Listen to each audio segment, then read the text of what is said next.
Assalamu alaikum, I'm Aisha and you're watching Samaa News. Here are today's headlines. A US aircraft carrier and several warships have arrived in the Middle East, expanding President Donald Trump's military options amid tensions with Iran. Officials say the USS Abraham Lincoln and guided missile destroyers have entered the region as Washington says the deployment is defensive, though Trump warned an armada is in place if needed.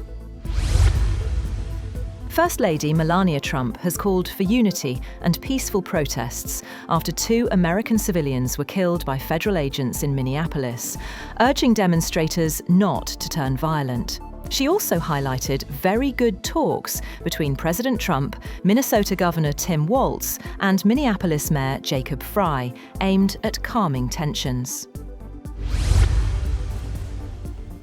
In an unprecedented move, Spain's government has approved a fast-track plan to legalise hundreds of thousands of undocumented migrants. The measure covers people who have lived in Spain for at least 5 months, have no criminal record, or applied for asylum before the end of last year. Officials say around 500,000 migrants, mostly from Latin America, could benefit, including children.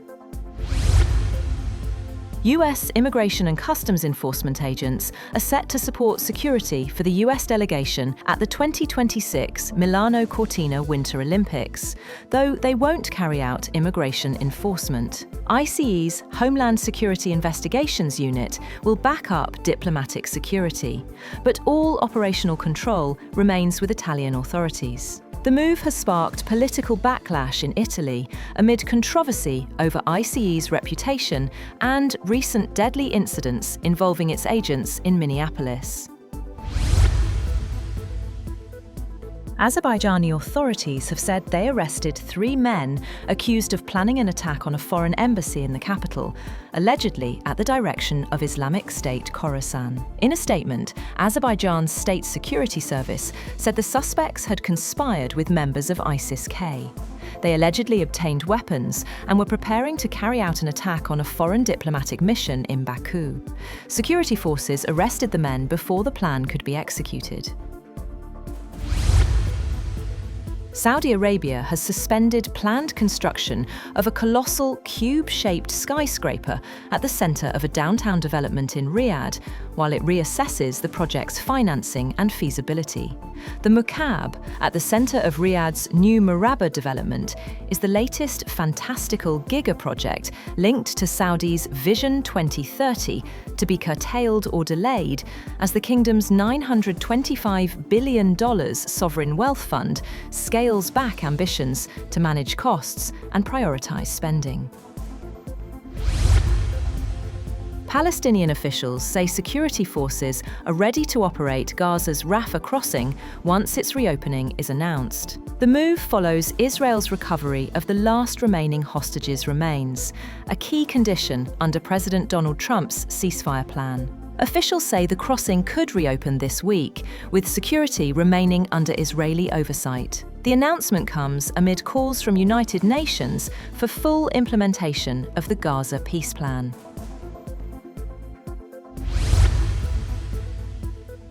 Chinese President Xi Jinping has called on China and Finland to uphold a UN-centered international system and advance a multipolar world, while urging Helsinki to play a constructive role in promoting stable China-EU relations.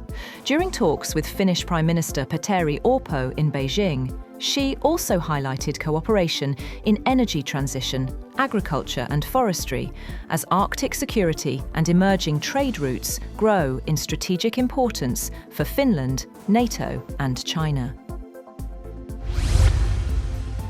Japan has asked its fishermen to stay away from disputed islands in the East China Sea, fearing a potential clash with China. The discreet requests mark a shift in Tokyo's approach after years of tolerating fishing trips near the uninhabited islets known as Senkaku in Japan and Diaoyu in China, which nationalist groups say help assert Japan's control. The islands are administered by Japan, but claimed by China, and remain a major flashpoint in bilateral ties, which have worsened amid broader regional tensions involving Taiwan. South Korea has scrambled to assure the US it remained committed to implementing a trade deal after President Donald Trump said he would hike tariffs on autos and other imports from its ally, blaming a delay in enacting the pact agreed last year. Trump said that South Korea's parliament was not living up to its side of the deal by swiftly enacting the agreement he reached with President Lee Jae-myung to make huge investments in US business projects in return for tariff cuts. Meanwhile, South Korea moved swiftly to reassure the United States of its commitment to the major trade and investment deal. South Korea's presidential Blue House said it was committed to implementing the deal and would continue to take the required steps to finalize it. It said a presidential official convened an emergency meeting with officials, and the industry minister, currently in Canada, would visit the US soon and meet Secretary of Commerce Howard Lutnick. Indian Prime Minister Narendra Modi said that India and the European Union have finalised a landmark trade deal that will represent a quarter of the world's economy.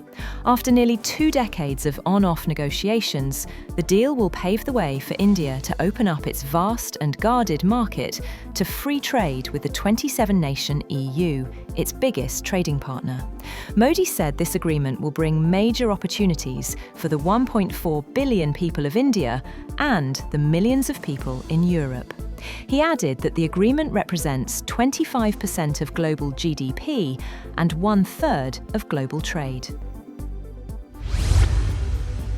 And Chanel's new designer Mathieu Blazy unveiled his first haute couture collection in Paris, turning the Grand Palais into a dreamlike forest of silk and colour. The show featured weightless, transparent fabrics, bold feather details, and reimagined Chanel jackets, blending classic tailoring with fantasy and lightness.